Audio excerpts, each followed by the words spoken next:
for Bring Your Own Lunch. Personal stories about the business with my daddy, Dave T. Koenig. All right, come on in, have a seat, welcome. This is the Bring Your Own Lunch podcast at bringyourownlunch.com, the magic of iTunes, the majesty of Stitcher, and soon to be Google Play Music as soon as they start rolling that out. And however you found your way to download this podcast, I thank you. As you heard at the top, my name is Dave T. Koenig. I'm an actor, writer, director, producer, comedian, all-around swell dude. I'm still trying to get over the Mets' loss in the World Series. And of course, I'm the host of the podcast you're listening to right now. BYOL is the hashtag you can use. If you want to connect with us on social media, you can like us on Facebook.com/BringYourOwnLunch. You can follow us on Twitter at BYOL Podcast. You can follow us on Instagram at BringYourOwnLunch. And if that's too much, if you really want to just have it all in one place, we got that for you too. You can go to the website, the mothership, if you will, BringYourOwnLunch.com, where you can find all the information about the guests on this program, past, present, and presumably future. And this week we're focusing on storytelling. Or is it solo performance? Or is it writer performance? Anyway, no matter how you look at it, solo performance is becoming a really big thing. And I'm not just talking about stand-up comedians who have been doing this for a long time, but there is this new wave and new interest in solo storytelling / performance. And we had Kevin Allison on the show back in episode 34, who is one of the preeminent producers of solo storytelling type shows. He has a show that's called Risk, a podcast. It's very, very popular.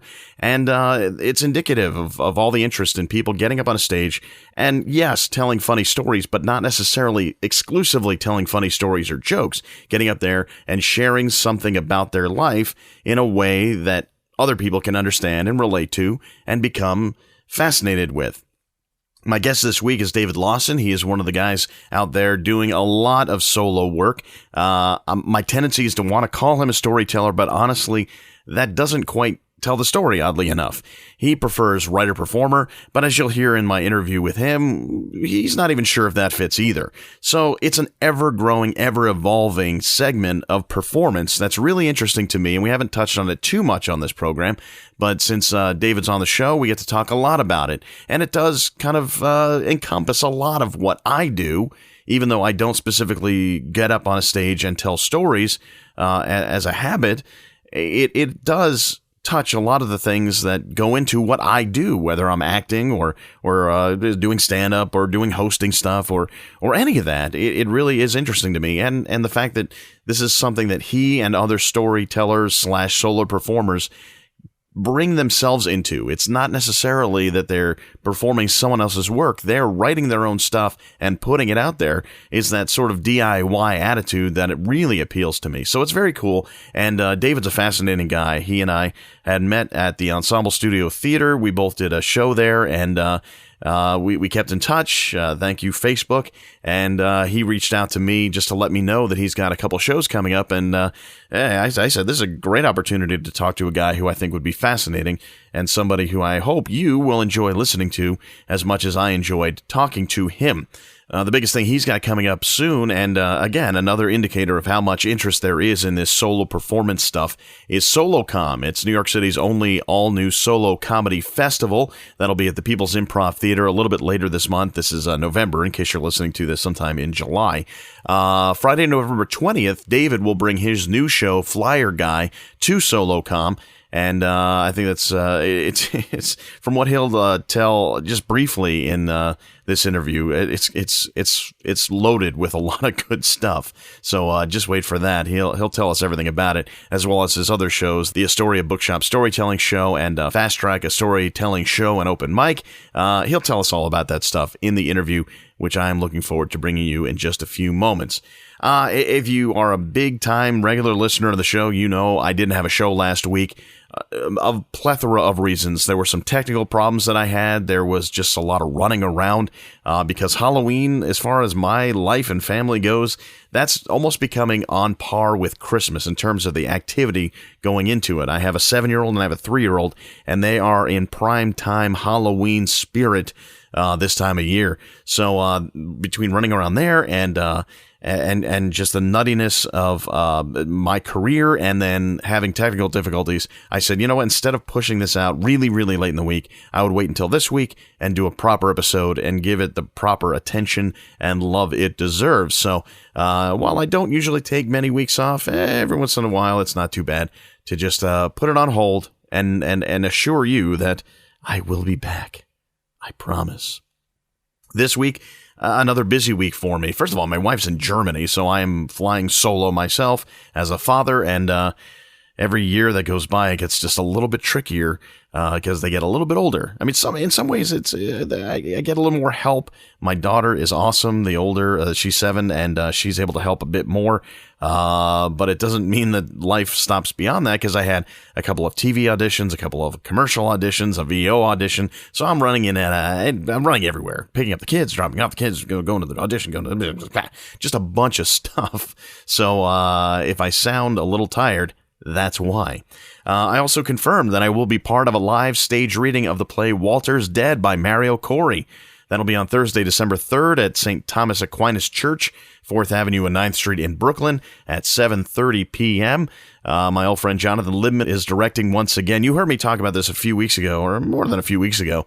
We did a private reading of this play, and it's really, really funny, and I'm excited to be part of that. If you want to go check it out, the details for that will be on the site, bringyourownlunch.com, in the show notes for this episode. I am told that the seating is limited, so if you want to join us, please don't hesitate to buy tickets. Also, a little teaser, I will be directing a feature film coming up soon. It's really cool. I'm really excited about it, but I can't tell much about it. I don't even know when I can tell much about it, but it's a great challenge for me, and I'm very much looking forward to it, and I will bring details to Bring Your Own Lunch as soon as I can. Couple of notes for some past guests that I'm really excited about. Catherine Heller, who was my guest in Bring Your Own Lunch 24. She just finished touring with the Keith and the Girl podcast, which was great for her. But now the big thing is that her own podcast, which is called Tell the Bartender, is being featured by NPR's Earbud.fm. That is like a hand-picked selection of good podcasts that are out there. And it's got the stamp of approval from NPR. That's awesome. And I have the link to the NPR Earbud.fm feature on her podcast up at bringyourownlunch.com, so check that out. Michael Barra, my old friend, he was my guest in Bring Your Own Lunch episode 16. He will be starring in the upcoming film Selfie Shootout. That was already wrapped, but now they have a release date, January 2016, and the trailer for that film is up on the website as well in the show notes for this episode. And it was finally announced, it was about a month ago that they did announce it, but my old friend Nora Skinner, nay Nora Franciscani of Manhasset, New York, my fellow Manhasset Indian alumni, she was my guest in Bring Your Own Lunch episode 50, and she has been named Senior Vice President of Programming for HBO, working with their awesome drama department. I was tipped off to this happening back when I interviewed Nora, but I had to keep mum on it, and now that Deadline has released the news, they had a story about it a month ago, but I actually kind of missed it. So the link to that is on the website. Congratulations to Nora. That's awesome, and someone who is already a pretty powerful person in the business just got a little more interesting and a little more powerful, and I couldn't be happier for her, because she remained a super, super nice person, and it was great catching up with her on the show, and now knowing that she's out there working with HBO on some of my favorite programming is such a cool thing, so I'm really happy for her. All right, before we get to the interview with David Lawson, let's thank Banuba, Banuba.net, Banooba.net. That's the band that plays the music at the beginning, middle, and end of this show. They're great. Go to their site, buy their music, download their music, go see them live, and if you do, tell them Dave says hi. And if you have a moment and you want to really support Bring Your Own Lunch, the best, easiest, fastest, and least expensive way you can help us is to go to iTunes or Stitcher and rate, review, and subscribe to Bring Your Own Lunch. It just helps us in many, many ways to gain some exposure, to get some support from both iTunes and Stitcher. And then if you do that, please tell 10 friends about us. Make it 5. Make it 1 for all I care. Just share the news and recommend this show to somebody who you think would enjoy what we do here. Because word of mouth is the best thing we got going for us. And as much as I have gotten that sort of word of mouth from people, more is always a good thing, and I will appreciate it to no end. And if you do, send us a message, hashtag BYOL. That would be super sweet. All right, let's get into it with David Lawson, storyteller, writer, performer, stand-up comedian, not really, native of Washington, D.C., sort of. We'll find out. Here's David. Enjoy.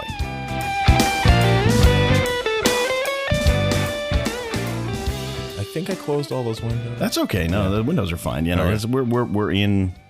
we're in Queens. We're in Astoria, where life happens. Yes. So it's like, to filter out the rest of the world just doesn't seem right, man. And Steinway Street. Not to give away my location. No, Steinway Street's big enough. I think, if someone really wants to hunt you down, there are other methods than just standing on Steinway Street and waiting for you to show up. Yeah. Just pacing up and down all day being like, oh, I think that's him. Yeah. It fits the vague description I have in my mind after hearing him on the podcast. Yeah. But this is definitely a tough place for a podcast, right? I mean, this is like pretty loud street. We lucked out because further down during the holidays, they just pipe Christmas music. I don't know if you know about that horrible Astoria tradition. But I don't actually. That's how long you been here?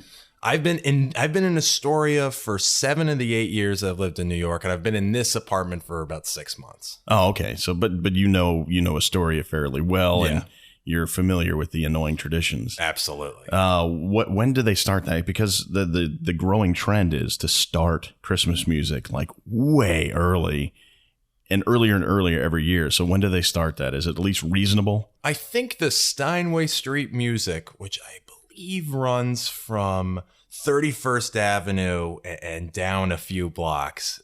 Oh God! Now I'm just like, hey, all the stalkers, they're getting more. They just took a note, like, okay, so he's not at Steinway and 31st. This so that's dude doesn't like us. Yeah, so we're gonna rub him out. Yeah, that's like one less street that you know. Yeah, anyways, right. I think they're pretty good. They're like starting after Thanksgiving. All right, I can handle that. They've stuck to it. I can be okay with that. But when it starts in October, that's when I wanna just punch somebody. Oh, I was raised pretty observantly Jewish. Oh, okay, yes, and I know you're your dad, right? Yeah, well, man, you're big. You're up on. Yeah, every podcast I go on, I try to listen to at least like 5 of them. You do your research, man. Yeah, I appreciate that. That's an honorable thing, and it's far more than I ever do about anything. I just wing it whenever I do. Yeah. So yes. I mean, I had Christmas and Hanukkah in my life. But you grew up exclusively Jewish. Yeah, in fact, that's like a defining Jewish thing. My mom is like really proud. She's even used the word. She's like, "I'm so glad we never assimilated to the whole Christmas thing." But for me, it sucked. It's still a hard time of year. It is the biggest party on earth that I have never been invited to. That's something that I never really considered. And that's a character building thing, really. I suppose so. Yeah. Well, I mean, for me, being somebody of a mixed religious background, even as non-religious as we ever were, I always felt like I didn't know where I belonged because I never quite fit in either group. So no group really felt like my place to be. So for you had the Jewish community. Was it religious based, or was it ethnic based, or community based? Your sense of Judaism, I guess. It was like religious based up until like the year after my bar mitzvah for me. Oh, okay. Yeah. I used to like love going to shul. I was like so proud of my bar mitzvah weekend. Wow. And if you want to talk character build, were you bar mitzvah, Dave? No, I was not. See, I didn't do that much research. No. Well, it's okay. I mean, there was that one, issue of Tiger Beat, and if you didn't happen to get that one, you missed the whole story about my non-bar mitzvah. Damn it! I ordered the wrong back issues before you came over. It's hard because not all of them are widely circulated. Yeah. So, but you really loved going to shul, and I did. And again, like a character building thing is a big. For years I thought why a lot of Jews end up in show business is because your bar mitzvah, your bat mitzvah, you get a whole weekend where you have to basically do like an hour in an ancient language. Wow, yeah, in front of strangers. And then a lot of people are like, "Oh no, I don't want to do this." And then some people are like, "Yeah, that was fun." And they like, everyone gave me gift certificates rounded off to weird numbers, and and Wait, explain that. What does that mean? Oh God, it's all gotta be. And now here we go. This is like one of the few things I can't remember because it's all like programming in my brain. Yeah, you got to do it. And I think it's divisions of 7, something about some biblical thing. Oh, wow. So like when you would get like a $7 gift certificate or like a 32 or I don't know. Oh God, that's not 35. 35. Yeah. So multiples of 7 only. So are multiples of some number that hopefully enough people are going to listen to this that they'll tweet at you or me and say, actually, it's it's 8, not 7. But once you got your bar mitzvah, man, you got your card, and it's like being in the union. And it's unless like, you do something really, really bad to screw it up, you're not going to get kicked out. And no dues. Yeah, right. Exactly. Which is good. But yeah, just a lot of people, they do that and they're like, oh my God, this show thing. I liked this. I liked like the preparation. Sure. Yeah. It makes a lot of sense.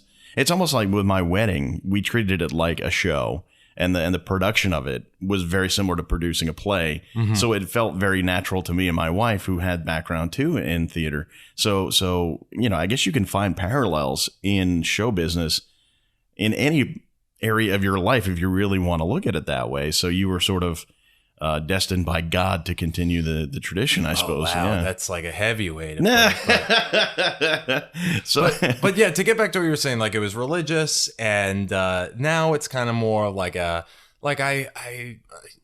right. The best way I can say it is that so my dad actually converted when he married my mom, but that was like 45 years ago. My parents are now both in their 70s. Okay. But my dad is like a religious, he believes it all. And my mom, Marcia Cohen, who, that's a lot more Jewy than Lawson. You got the Jewier last name too, Dave. I don't know. It's such an ambiguous, my name has forever been a mystery. So it could be a very Jewish name, and it could be just a very hard name to pronounce. Yeah. Koenig? Koenig. Yeah, you're close enough. I mean, you're closer than a lot of people, which is fine. But you said Lawson. So what was your dad raised? So my dad was, I think, raised Methodist. He grew up in Flint, Michigan. Oh, okay. And then my mom, who was always raised Jewish. So my dad is like the believer. He like believes in God. And like there was a God. He created us. Like these are stories, blah, blah, blah. My mom is classic. Like I don't go to synagogue to No, I don't know if you've ever heard this phrase. I love it. She says, I don't go to synagogue to be with God. I go to be with Jews. So she's like the real ethnic kind of like, because she doesn't believe a word of it, but she loves, like sisterhood and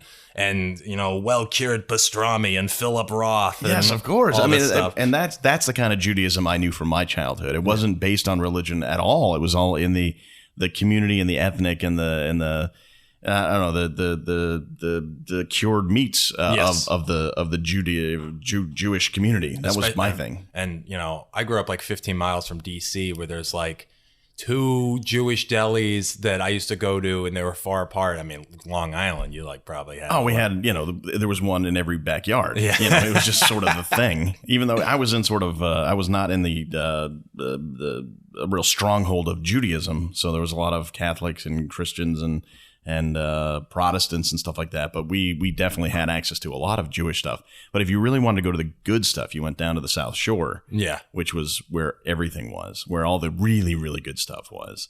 And that's where my dad's family was. So we enjoyed all of the fruits of the South Shore of Long Island. Not the fishing part, but the really good Jewish food. My Long Island knowledge is pretty much Billy Joel. Like the 1980s Islanders. Yep. Okay. Sure. And I don't know, like the end of Eternal Sunshine, right? Yeah. Right. Okay. Let's see. The ironic thing is we're sitting technically on Long Island right now. See, that's I was actually I was at the Creek in the Cave last night seeing a friend's show, and I had time in between. And I walked down to the Long Island City waterfront. You say it right. And it is like that when those 2 huge things that face Manhattan say Long Island, it doesn't say County of Queens or anything like that. No. But you ask somebody who grew up in Nassau or Suffolk County, which are the 2 counties on Long Island that aren't New York City. Like Queens is New York City. See, of course. Even though I literally grew up one town over from Little Neck, which is the furthest east you can go in Queens, at least in that latitude or longitude, whichever one applies here.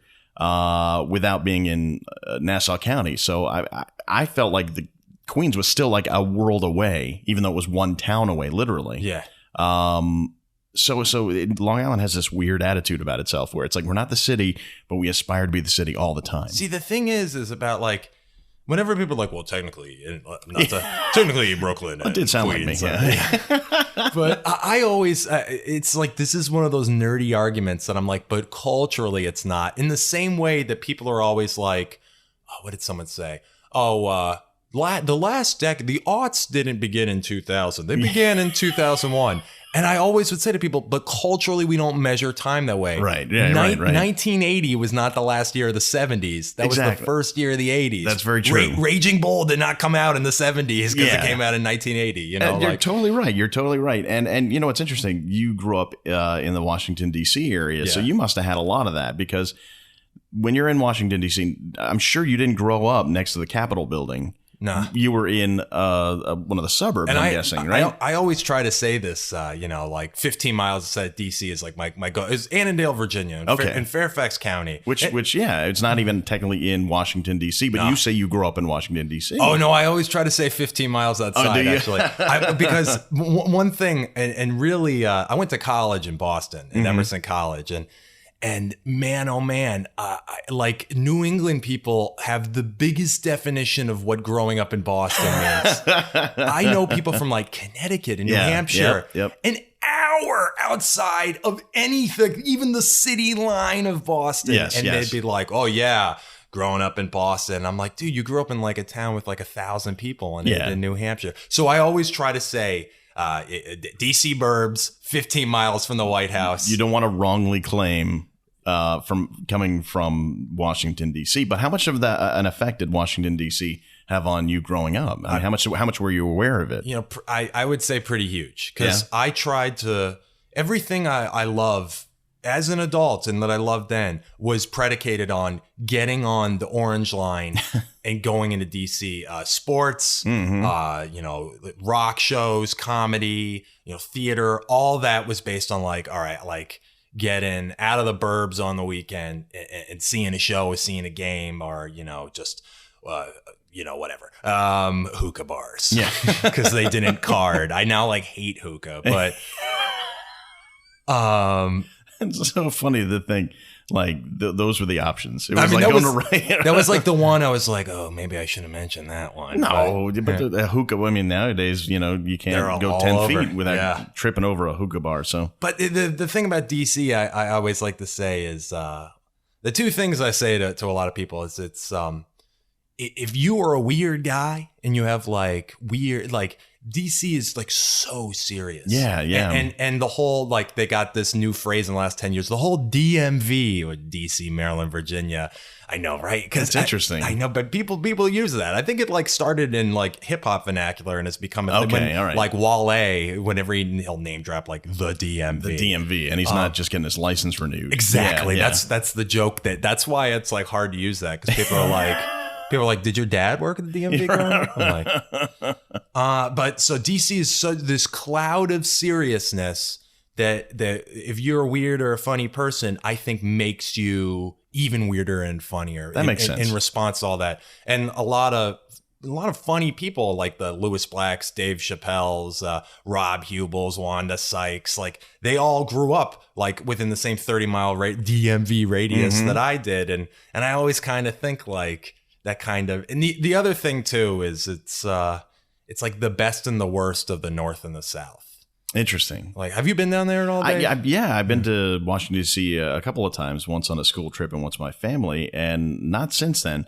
But I spent time in Virginia and in Maryland and stuff like that. So I got a little bit of a sense of what it's like down there. But how do you feel the North and South dividing line represents itself for you if you're living in that area? Like, you got like the bad traffic and like congestion and like gridlock and all that. It's like even in the suburb I grew up, like I grew up in a town with like 55,000 people. Like it's like a legitimate like suburban town, like a county of like 1.5 million people, kind of like a Jersey of DC. That sounds about right. Sure. And you know, it was always like, hey, just don't drive between 4 and 6 on a weekend. Like, you're not going to get anywhere. Like, and so you got that, and that's like the bad. And then the good is like every fucking rock band came to the 930 Club, and like every comedian came to the DC Improv, and you know, I fear gonna get flack if any DC doesn't create as much, but everything goes through there. Well, yeah, you know? it has to be one of the hubs, because of the influence and the population's pretty big around that area, so they can draw. You know, you go to like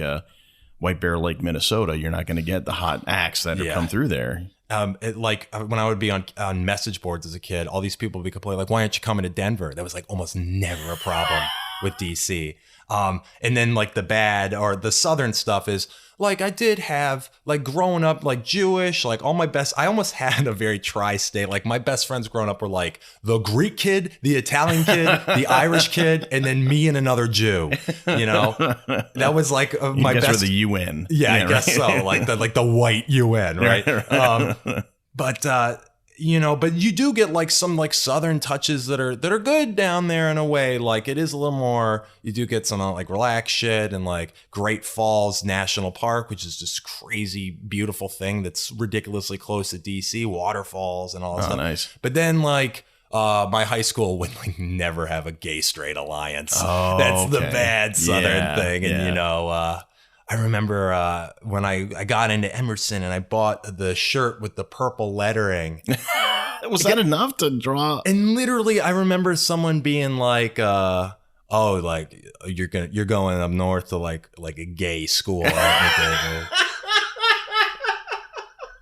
A gay school? Yeah, I flat out remember a kid. Oh, that's so funny. Tell me, and you know, I was like a real drama club nerd, and all the guys that I was like, that guy's gay, but he would be like, just you wait till I go to, you know, Virginia Commonwealth University next year so I could finally be gay as shit. He just couldn't do that at my high school. Yeah. Oh, man. See, maybe that's changed. I mean, that was, you know, class of 2004. Enough time, maybe. You know, I think we're more enlightened now than we were. I mean, obviously, there's a lot of work to still be done, but you know, culturally, I think we're starting to open up to different ideas. You know, God, this is like a word that I don't even know if I should use, but I've had some conversations with friends of mine, and I'm just like, I've wondered. I'll use the soft one first. I've wondered, do high schoolers still say that's so gay, and do high schoolers still say faggot?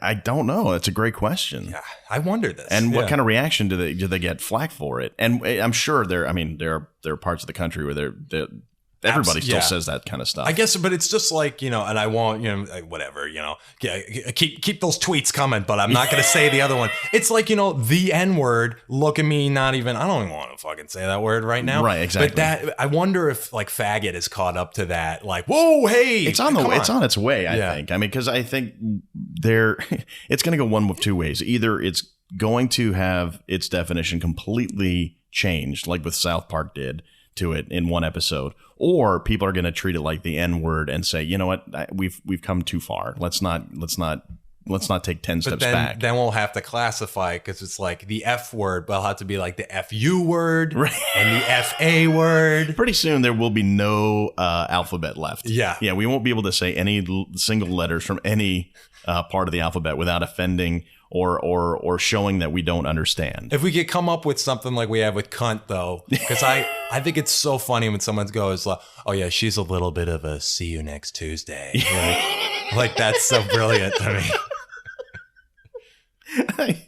My wife laughed because I called someone a French shower recently. A French shower? Yes. Okay, can you Urban Dictionary me here, Well, Dave? it's not even the Urban Dictionary. Yeah. It's the French Dictionary, because that's like a more legit.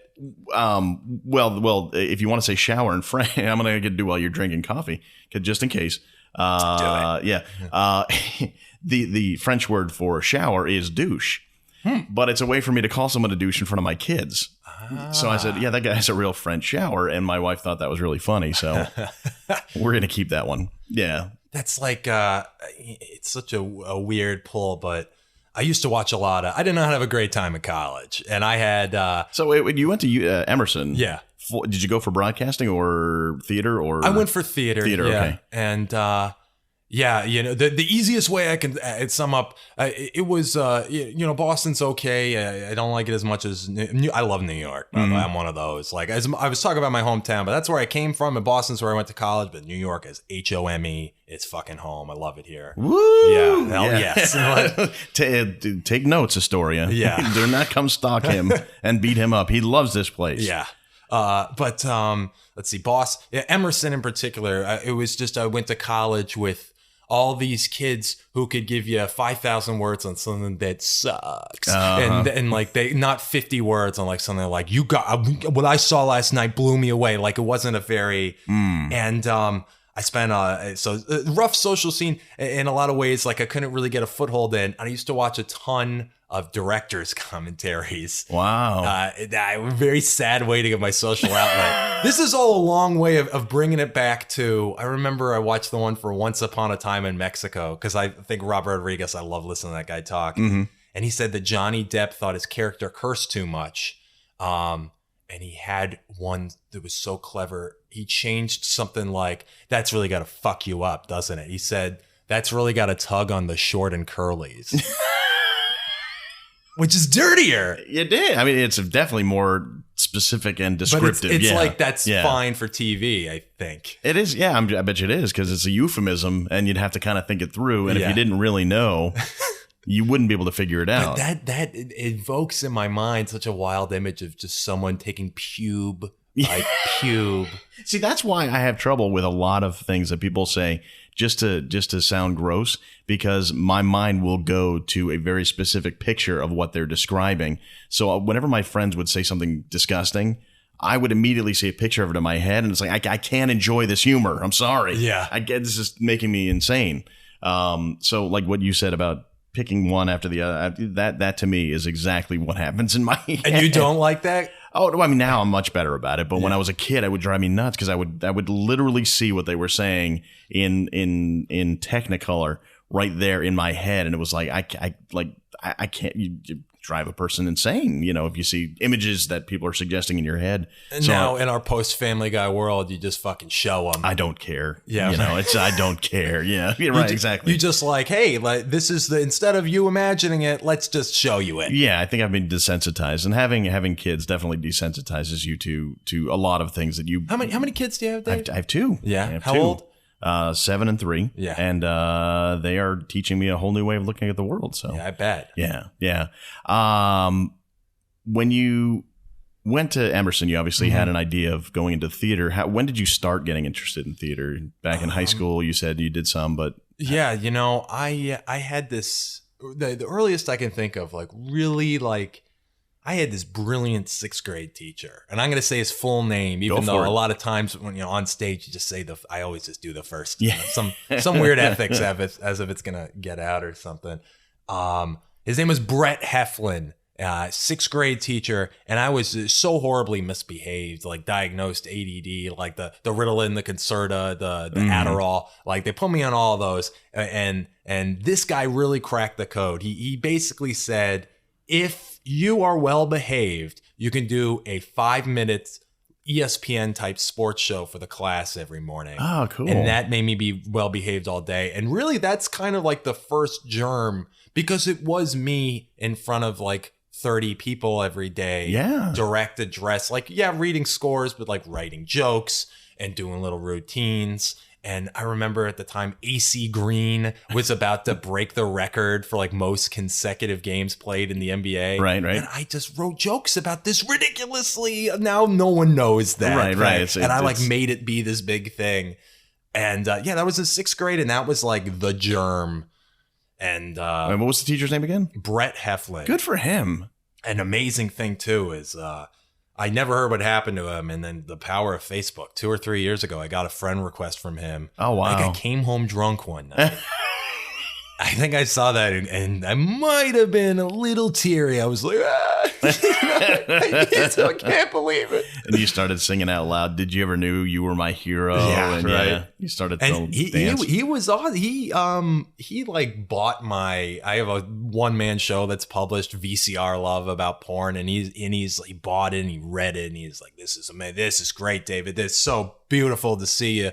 You're still kind of doing your, talking to a bunch of people, just like the sports show." And I was like, "You got it, man. That's so cool. That was all you, I bet you as a teacher, that was very gratifying to know that he helped put you on the right path and gave you an outlet. And now you're using that however many years later. Yeah, that's great. Absolutely. I would hope so. But that's the germ of it. Yeah. So you identify. It almost sounded like a talk about sexual identity, but you identify yourself as a storyteller to people. God, that's like the thing. I usually just go with writer-performer. Okay. All right. Just because. See, I knew when you and I were introduced through Ensemble Studio Theater. Yeah, at Last Call. Yeah, at Last Call, which is the awesome variety show. You should go see it, and it's great. But I think they introduced you as a storyteller, and that's what, or maybe they did, or that's what I had in my head. And when you say storyteller, it's a very unique thing, and it's a pursuit that is specific. I think you have to say, okay, my aim is to create stories and then tell those stories, not like stand up, not like a play, not like, you're telling stories. When did you start thinking in those terms?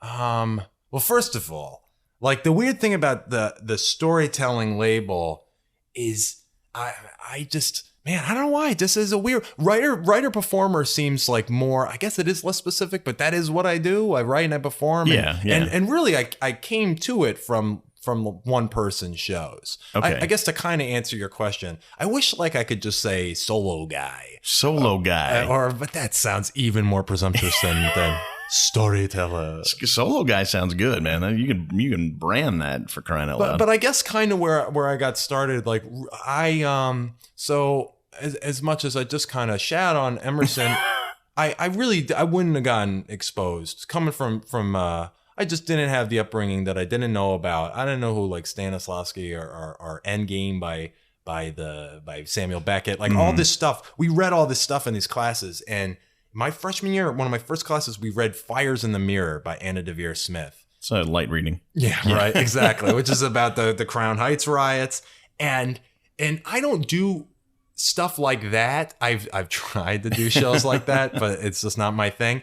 But I literally didn't know that one person alone on stage for an hour, not just doing jokes, was a thing. Ah, interesting. I didn't know that until I read that and then watched the PBS movie they made of it. And like, we had to see Tim Miller for that class, who's part of the NEA for like a queer performance artist. Okay. And that show was really funny, but it was also got really fucking heavy. Yeah. And he got naked as shit in the end of it. Oh my gosh. And like, I was like, what the, I didn't know. I had no clue. I just thought it just had to be, like Dave Chappelle or Chris Rock or something like that. And that's when I was like, oh, this solo show thing. And then I started like watching the Spalding Gray movies. Mm-hmm. I moved here in 2008. I got to see Mike Daisy. I got to see like Nalaja Sun doing No Child. I got like all these things. And I was like, wow, like, holy shit, there is a lot you can do in like the solo performance world. That I always feel better about than storyteller. Also, a solo performer. Yeah. I mean, I would take that, but oh my God, they all sound, nothing sounds cooler to me than stand-up comic. And I'll never be a pure stand-up comic. And that's what's so interesting about it is that, around, mid 2000s, the idea of storytelling went from this idea of kind of this, is someone reading from a book? We don't know what storytelling, but it started to identify itself. Exactly. But it sounds so you mentioned someone reading for a book. Storytelling sounds so literary. Yeah. And then a lot of the times I'm like, but I'm doing shows at the Pit and the Creek and the Cave and like UCB East. And that's not going to be like, oh, come down to, right. Although I do host a show at a great bookstore, so I got that. But, but the thing is, like in the, let's say around the early 2000s or around 2000, if you did a one-man or one-woman show, one-person show, people had a definite idea in their head about what that was. And it was like this exploratory thing where they were dealing with some stuff and they were bringing it out into the world. And it kind of leaned on the drama side of things. Yeah. Even though it could be a little bit funny, people immediately assumed, okay, this is somebody telling us their whole life story, and it maybe not be funny. It might be, moving and stuff like that. But then it started to turn into this idea of telling stories that were deep and meaningful, but also could be really, really funny. And so you had stuff like The Moth and Risk and places like that fostered the idea that you can go out there and tell a story and not have the pressure of telling a joke every 30 seconds. Yeah. And still have an entertaining presentation. So, you seem to find it right when it was really getting its feet under it. I think that a lot, it was kind of good timing in a lot of ways. And, I love The Moth and I really love Risk. And, but to me, it just maybe like comedic storytelling. I love how we're like hashing it. It's really like, interesting. It's like Dave and me, we're just making our business card right now. And I'm just like, what's it gonna say? But because I love storytelling. I do. But like when they're funny and dirty, they're like my favorite. Or when they're just like so fucked up. And to tell you something I've said to friends in many bars, just the thing I love, and stand-up has this too, but really it's when it's rooted in story and theme, I think a lot more. I honestly think it's my favorite medium to do, and it's my favorite medium to see, because if I'm in a crowd and I see one person on a stage for an hour to 2 hours talking and it really gets to me, I just feel it raises the life experience of everyone in the room. Sure. I'm sure you've had an experience. Like I did Harmon Leon's Tale at 3 of Cups a few months ago. And a friend of mine who was going through a rough time came to see the show just to get out of their apartment for the night. And afterwards they said, that story kind of reminded me of, and then proceeds to tell me an amazing 10-minute story. Is like, it unlocks it. Like, that's what I mean by raises everyone's life experience. Like, oh yeah, I went through something like that sometime. Yeah. I mean, I always had this, and I've said it on the podcast before, but when I would do sketch comedy with a couple of people a bunch of years ago, we were the commercials, and we'd sit there and go, man, this maybe is not as funny, but it's like, nobody ever walked out of a performance saying, God damn it, they made me feel too many things. Yeah. Because if you're moved by something, whether it's laughter or sadness or anger or whatever, you walk out a better person, I think. So exactly what you're saying, where it's like we elevate everybody in the room just for having brought them through that. It's going to sound hoity-toity, but it's like you bring them through that journey, and you feel better as a person afterwards. And I'm the thing I see at storytelling shows a lot of the time, mainly like the storytelling shows in comedy clubs, is I have seen, like, I saw a woman get up on stage and in 8 minutes made everybody laugh at what sounded like a harrowing, like sexual encounter she had on the subway, like some asshole reaching up her dress or something like that. It was like someone would be like, not funny, but this person, and to me, the powerful thing I got about it is it was funny. She made it dirty as shit. Yeah, she like. And she wasn't, it's hard to say, she really did a great job. Like, it wasn't a mocking thing. It was more like I even got the feeling as I was laughing, I'm like, well, she fucking owns this now. Yeah, she owns this in a way she didn't before. Do you think there's the power in that is that it's a first person account of what happened to them, giving them a license that wouldn't be there if I wrote that for her or she wrote that for somebody else? Yeah, I think so. And it's just in a way that, man, it's really like, I'm not going to say it's like, because you can tell a personal story in a movie, in a play, even in a sketch, I'm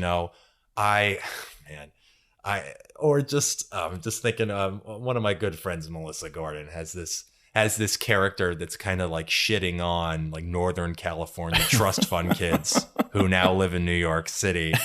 And that comes from a very cathartic place. Yes. But I don't know why I thought of that in particular, because that is like rooted in truth. But yes, when it's like completely unfiltered like that, it really, really gets to me in a way. Yeah. And does as an audience member watching that, did it help knowing, and did it allow you to see the humor in it because it was the person it happened to talking about it. Absolutely. Yeah. And I do feel that way a lot of times. It usually, like when I'm watching someone really, really do something amazing like that, I'm like, holy shit, cannot believe this happened. Cannot believe she's talking about it. So happy I'm here to hear it. Yeah. Like those are like the three, I guess. Yeah, I love stuff like that. I mean, I love to go and have somebody be so funny that I can't help myself and just laughing every 10 seconds. But man, when they nail something on an emotional level, it's so gratifying. And it's what real true theater is, whether it's a one-person show or a story being told or whatever. When they can nail your emotion like that, it's like you've been given something. Yeah. I mean, that's worth the price of admission alone right there. Man, just all right. We're on quick example. Go for it. Drop in all these. But this guy, Martin Moran, do you know him? I don't know if I know him. He has two solo shows, one called The Tricky Part and one called All the Rage. And The Tricky Part has a scene in it. It's literally about him, like him and his abuser when he was 12 years old. Jeez, like, yeah. Wow, right? yeah. Exactly. A lot of people are like, nope, not doing it. Like, I'm checking out. Can't do that. And my reaction there was like, that's really gutsy to talk about that stuff in a public forum like that. And he has a joke about, I mean, this is like so up my alley, like why I love these shows. He has a joke like when he's talking about his first encounter and he's talking about his abuser like jizzing on his stomach. Oh, geez. And he a few minutes before he had talked about how, like in Catholicism, like you cannot waste your seed. Like think of all of the people that could have been. Yeah. And he's like in this harrowing thing, and he's like, oh, he jizzes on my stomach. And the first thing I thought was, look at all these people we're wasting. Or he has something that I remember when I heard it, I was laughing so hard. I'm like, dude, you just made me laugh in the middle of some pedophilia. Yeah. Like that's my shit right there. Wow, you know, man. I mean, it's mind blowing because it's at the same time you're appreciating the art behind it. And this is my reaction right now, even where it's like you appreciate the art and the guts behind it, but at the same time realizing this is a horrific thing that happened to a child. And I could see some people like, I don't know, I guess the flip side is like, that's no laughing matter, blah, blah, blah. But to me, if the person who it happened to can make just something about that laughter, like I said, like you own it, like it's yours. Yeah. Like, and that's why I can't fault it. You know, you cannot tell that person you shouldn't do that because it didn't happen to me. I don't know what it's like having that happen to me. I can't judge somebody for how they choose to deal with it in a productive way. I mean, they can go around and hurt other people, but instead they're channeling it in a way that either entertains or moves or anything like that. I mean, it's what we sometimes need to do. I recently had someone cancel on a show they were supposed to do for me, and they told me that they had to do it because they basically are like in the middle of a stalker situation. Oh my! This woman told me this, and I emailed her, of course, like it's fine, I totally understand, and I was so happy when the next Facebook message I got from her is, David, I just can't wait till a few months have passed and I can put my like iPhone up to the microphone at one of your shows. Nice. And we can all laugh at this asshole's voicemails. Wow. And that's let's go back. I keep beating the same drum, but that's It's true. I mean, the whole genre is about ownership of what could be terrible things in your life. And at least to give you some semblance of control. I mean, the psychology behind it is fascinating. Yeah. Get up there and tell us how you failed. Yeah. Yeah. And it does give you that sense of connectiveness with an audience because you admit your flaws and your humanity. And I think a lot of us are looking for that all the time. Yeah. And, you know, and in a world where we're continually being more artificial with one another because of, you know, social media and things like that, to have those real connections with an actual person is pretty powerful. Yeah. And, you know, I think that I just think, man, live performance and reading a book. I love my iPhone. I fucking love. I like love. I Netflix when something good comes on there. I'm like, oh, God, I don't gotta go anywhere. Yeah. But I am all about, you know, the creek in the cave. If you're taking a piss there, all over the wall it says you didn't move to New York to watch TV, and I like love that even That's more. Great, yeah. And the big thing that I think of reading a book, and seeing a show are like the only two forms of art left where light is behind you. That's like something I think a lot. It's not a light shining into my eyes like in the movies from watching TV or if I'm reading on my iPhone or something. It's the light is behind you and I'm looking at something lit up. Live performance in books. It's such a weird, ephemeral way to put it, but in a way, my brain will be like, "Yeah, good. We need this." Like, because reading the Wikipedia page on TMZ or Benghazi or whatever wormhole I went on before bed last night is, Thanks for the break, David. That's what my brain's saying. Yeah, exactly. Yeah. What was your first storytelling experience like in New York? Let's see. I will tell you, by the way, that I used to write plays. I used to try to write multi-character plays, and some of them had some success. I got to tell you, Dave, actually, the night that we were both on the bill at Ensemble Studio Theater was a huge deal for me because Youngblood, their new writers group, that was every year. That was what I wanted to get into. Oh, really? And it didn't happen. So to have my name on a bill at EST was kind of like the two pursuits I had done coming together, and I got to do always nice. Yeah. I got to do an excerpt from my one-man show, Insomnia in Space, which I did at the Pit recently, and blah blah blah. But first storytelling experience, I guess the two answers I have is the summer I moved here, I actually tried doing an Anna Devere Smith style one-person show about steroids in baseball, and I did a bunch of interviews for it, and I transcribed, and it was pretty funny. I made jokes about Wizenators. Yeah. Which is, explain what those are. Yeah. If you don't know, that is a fake penis that you fill with urine so you can pass a drug test. Someone else's usually, right? Yes. You buy someone else's urine, and there's just so much comedy if it bursts on the way in, and you pissed your pants with someone else's piss. That's amazing. But a lot of it was serious stuff, attaining the records. I did mono, I was Ken Caminiti on stage. I put on my Padres hat and I did whatever. Very different than the kind of stuff I do now. But in 2008, I did that. It was just a one night only type of thing, and I submitted it everywhere, and that show never went anywhere. And I tried going to the Moth, and I would never get picked, and it was such a long night. That was circa 2011. I tried doing that a few times, and then. And then I always did these solo shows, VCR Love. I did a one-man show about porn, No Odd Job, a one-man show about video games, or video game culture, I think is how I sold it. But really, when I started going to clubs was just 2 or 3 years ago. I started going to Happy Hour, Story Hour at UCB East, and the Dump at the Creek in the Cave. And then that's kind of a few years ago, that's kind of what snowballed out of those two shows in particular.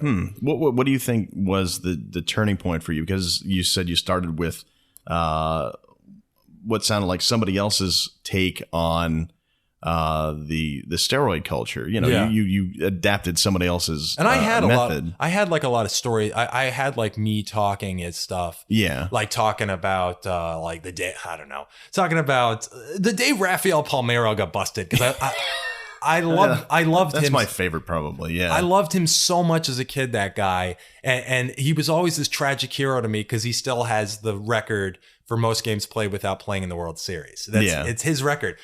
But God, where was I going with all this? Something about you were telling stories. So yeah, personal stories. Here's what I think happened, because I love one man shows, and I always have. I've really been doing that since all 7-8 years I've lived here. That's always been a pursuit. But I used to have this playwriting thing going on too, and those were always the bullshit of playwriting is bigger than the bullshit of comedy and storytelling, I found, because the directors, more crazier venue owners, believe it or not.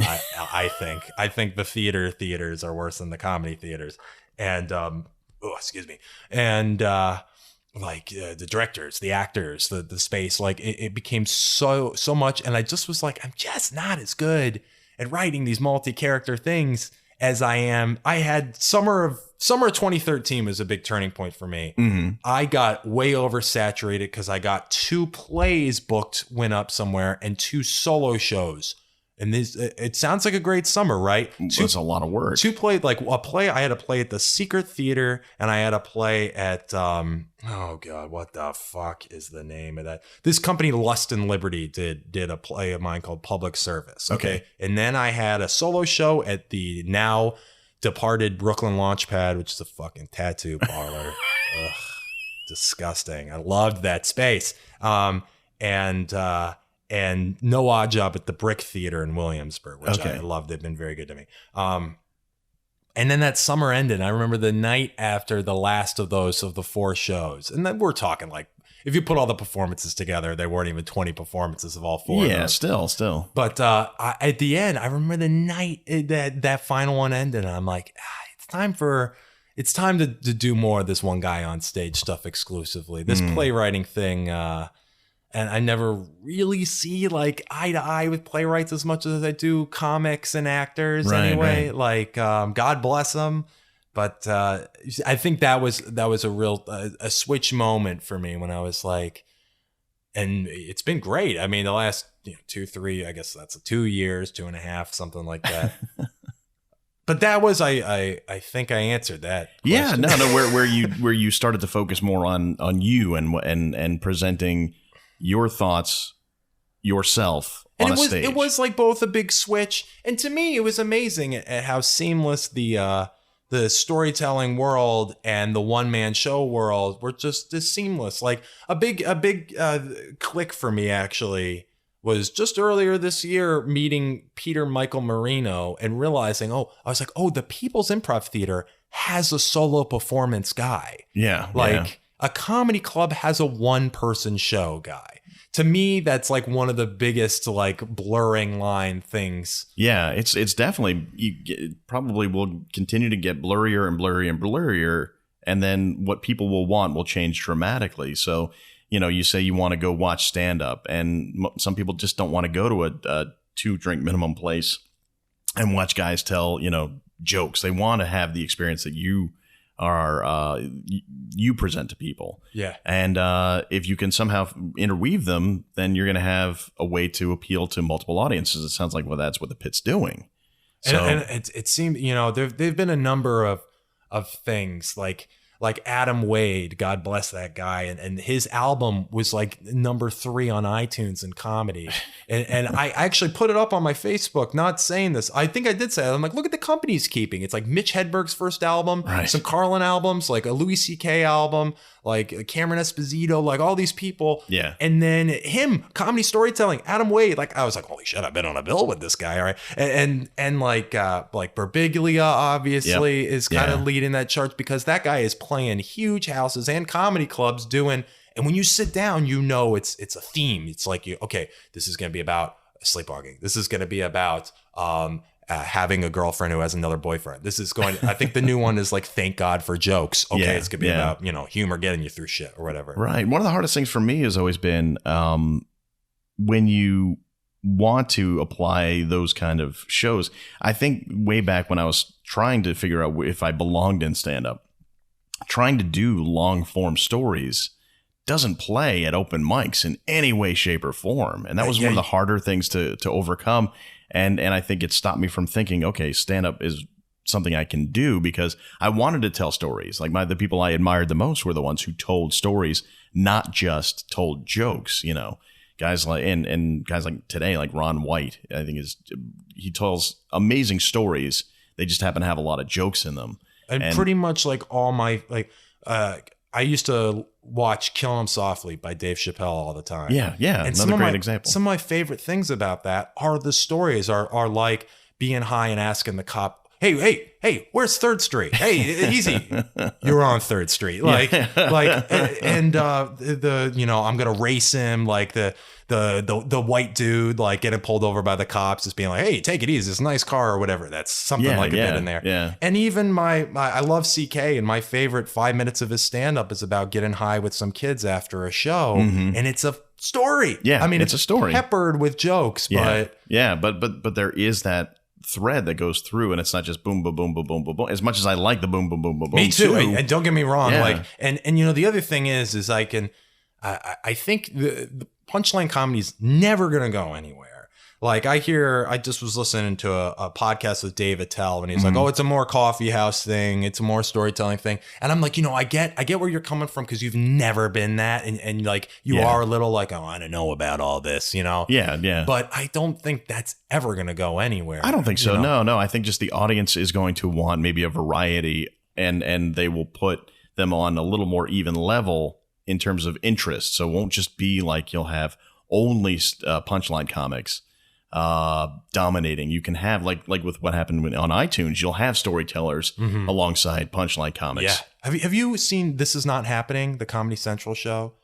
Oh, it's hosted by Ari Shaffir, and that's a big one. That's a big one I point to because Comedy Central has a comedy storytelling show. Yeah. Like that to me, even maybe more so. And this is maybe a great reason why like Storyteller doesn't sit right with me, because the thing that excites me more than like an NPR podcast is Comedy Central has like, in this show that like Maron's done it, and Big J Okerson has done it, and Doug Benson, like a lot of these like club comic people doing 5 to 15 minute stories about things that happen. And I look at the YouTube comments, and a lot of them are just like, this isn't funny. And then the response is just like, yeah, it doesn't have to be. It's just not, this isn't what you usually see on Comedy Central, buddy. It's hard when you put it under that umbrella of comedy, because it immediately assumes certain things, or somebody assumes certain things about it. But it's comedy is, yes, it is laughing at a punchline, but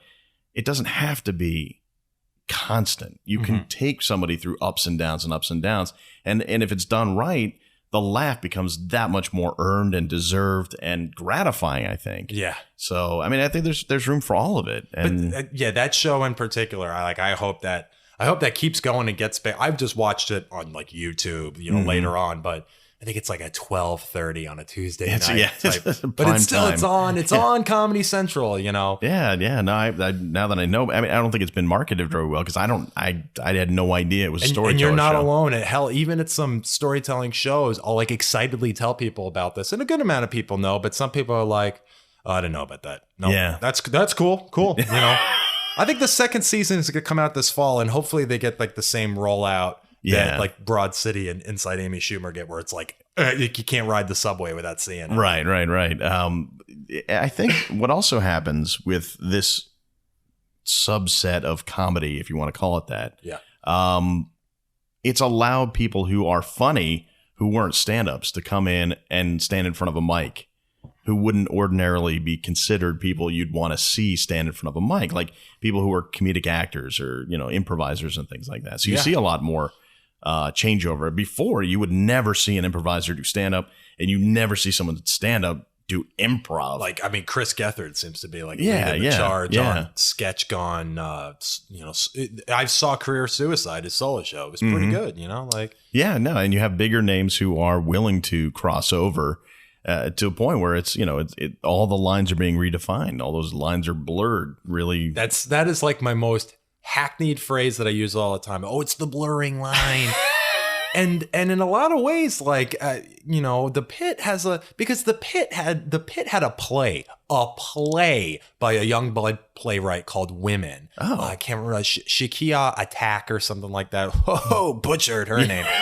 But and they had like Kapowie Go-Go, like that's a play at the Pit. Like Kapowie Go-Go could be playing there while just like Harold or whatever is going on downstairs. SOLOCOM, which I don't know when this is going. November. Well, no, this is a good transition just to talk about what you have coming up. And SOLOCOM is their whole weekend festival of just one person shows, and I have on November 20th, I'm doing Flyer Guy, my new, because you have to be a world premiere for SOLOCOM. I was actually saving this one for it. Nice. Yeah, November 20th at 11:15 p.m. It's a double bill with a guy named Clint, I think. I haven't met him yet. But he's doing 30 minutes and then I'm doing 45. It's $10. And that is about I have been a Times Square flyer guy for 3 years. That's one of my 2 survival jobs. Nice. That's a tough gig, man. And I've done it, and it's hard. And the thing is There's some, I always feel like with certain people I have to like, and I'm getting this show's like helping me get over it. Like the pay's better than you think. And literally I make my own hours. That's the thing. A lot of artists are like, are you fucking kidding me? Like I can't, like when I'm temping, it's 8 to 5. Fuck you. You know, I don't care what you have to do at 5:30. Mm-hmm. But I have seen some shit. But you want to give a little sample because I know you don't want to give away the 45 minutes, but to whet the appetite with something. Do you know Racist Elmo? I have a feeling I'm about to be more familiar with it beyond what the name immediately suggests. So, Racist Elmo was this guy who used to work in his Elmo costume with many of the other Elmos, and his real name is Adam Sandler. And wait. Like, for real, his name is Adam Sandler. That's his real name. And not the famous Adam Sandler. No, it's not that Adam Sandler. But let's make sure we specify that is not the Adam Sandler who you might be thinking of. To the Bring Your Own Lunch legal department, I just want to say that is not Little Nicky's own. No. I picked his biggest flop. Yeah, on behalf of the Bring Your Own Lunch legal department, I appreciate that. But so okay, I'll just kind of give you, if you type in Racist Elmo on YouTube, you can see all these videos. Why do I know this? Because I fucking love these videos because they're insane. He's just like, so over the top. He hates Jews and he hates Hindus. And I had seen these videos forever, and I had a minor obsession with him. I did my research. He got deported from Cambodia for running a website called Welcome to Rape Camp, and then he got a job at the Girl Scouts when he moved to New York. Oh my God! And then so what all this is leading up to? Whoa, he has hitting the table, pounding the table for the sound department to Bring Your Own Lunch. And on behalf of the sound department, Bring Your Own Lunch. I appreciate that. But your enthusiasm is electric. I was obsessed with Racist Elmo, and I would see him, and I knew him because he has the furriest Elmo suit out there, and he's always wearing black knee pads. And for years, I would see him, but I never saw him go on a rant. And all I can say, I guess I should tease it, is finally one day I saw him go on like a YouTube-worthy tirade, and it's one of those fucked up things because when I heard that all too familiar voice come out of that furry black padded Elmo suit, I was just like, finally, like, yes, like it's happening. It's like I'm finally seeing the Beatles live, but so it's funny. The bigoted Elmo. And that's just kind of, I guess, one of the stories I've been kind of telling to people when they're like, so what stories are in there? I'm like, my long-awaited encounter with Racist Elmo. And some other stuff too. Like, I hope. Well, it sounds like that would be the tip of the iceberg. I had to wear like a skin tight bodysuit, and you could see my dick all day. And I, take notes. A story of stalkers. Yeah, exactly. And I work for the Discovery Museum in Times Square. And they have a huge Facebook presence. And I worked at an event filled with pictures of me looking angry. And like tons of comments about like, that guy must hate his job. And so it's given me a lot of like weird personal experiences and just a front row seat to the wild west of 21st century Times Square. That's awesome. And like, no more 3-card Monty, but definitely like the fake Buddhists and the need money for weed guys and the CD and the Sharpie guys. And I kind of love it. Like I think it's like just it's old New York, man. It's it's like old New York meets new. It's like it's like Disneyfied trash. And I get to see it all, So that's what Flyer Guy's about. November 20th, part of Solocom, 11:15 p.m. That's brilliant. So can people find your older pieces anywhere? Yeah, dtlawson.com. And if you want to talk about like who's storyteller, writer, performer, I am. My YouTube handle is David Lawson Talks on Stage. Because just trying to get as direct, because I was like, David Lawson storyteller? No. Solo performer? No. Comedian? No. David Lawson Talks on Stage. David Lawson on stage talker speaking person. Yeah, but yeah, dtlawson.com, at dtlawson on Twitter. And I actually host 2 shows here. If you flat out want to stalk me, the second Tuesday of every month, I host a free mic style show, the Astoria Bookshop Storytelling Show. Guess what location that's at? Pretty easy. And the fourth Tuesday of every month, I host a half open mic, half booked comedy storytelling show at QED, one of my favorite new venues that's opened up in the last year. That's a good one. Yeah. Hey, thanks for doing this, man. Thank you so much, Dave. Thanks for coming out here. This setup is amazing. And one last thing I do want to go ahead. It's almost like a pull quote for your show, because a thing I love about your show is guys like David Carl and Kevin Allison, who I've briefly met. Shows like this are great for letting someone listen to an hour of that person talking. So that's the best service I think you're doing, Thank Dave. you very much. And that's always the hope, that after that hour, you don't hate any of us.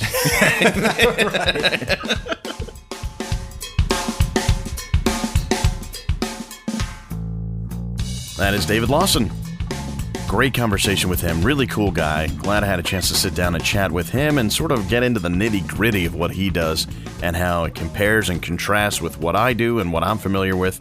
And I really like the whole thing about storytelling. And someday maybe I'll get up there and I'll tell a story that's relevant to something that somebody will understand. And then I'll feel like, hey, maybe I can be part of this too. And if not, barring that, I'm just going to go hunt down Racist Elmo and find out what's up with that dude. Yeah. So David's got that show coming up at SOLOCOM on Friday, November 20th at the Peoples Improv Theater in New York City. Details will be at the website at bringyourownlunch.com in the show notes for this episode. And he's also got regular shows at the Astoria Bookshop, the Astoria Bookshop Storytelling Show, and Fast Track, a storytelling show and open mic. That's at QED. And more information about that can be found at his website. That's dtlawson.com. And you can also follow him on Twitter at dtlawson. Thanks to David for the great interview and for inviting me into your home and for wearing your Mets shirt in honor of my being a fan of the Mets. Because that was a kind gesture of yours, considering you're a Nationals fan. And inherently, we shouldn't like each other at all.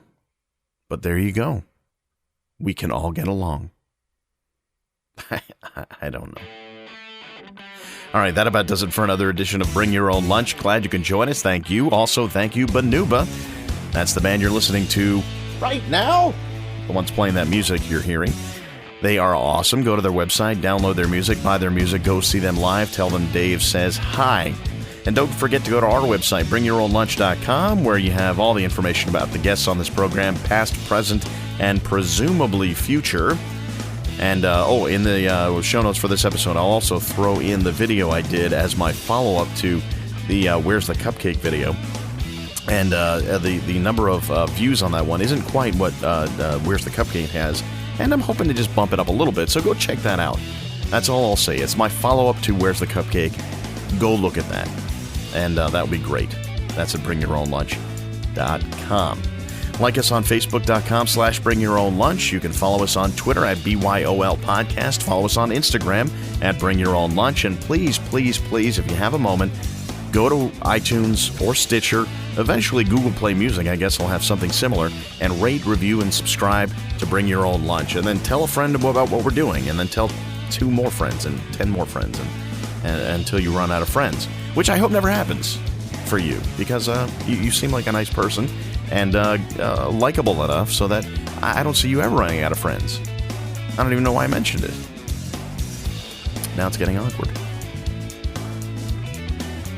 Stay tuned for Jimmy Jack's Cow Punch Hour, followed by Mansoor and the Fish. And until next week, when I have another great guest lined up, this is Dave. I'll see you next week. Oh, the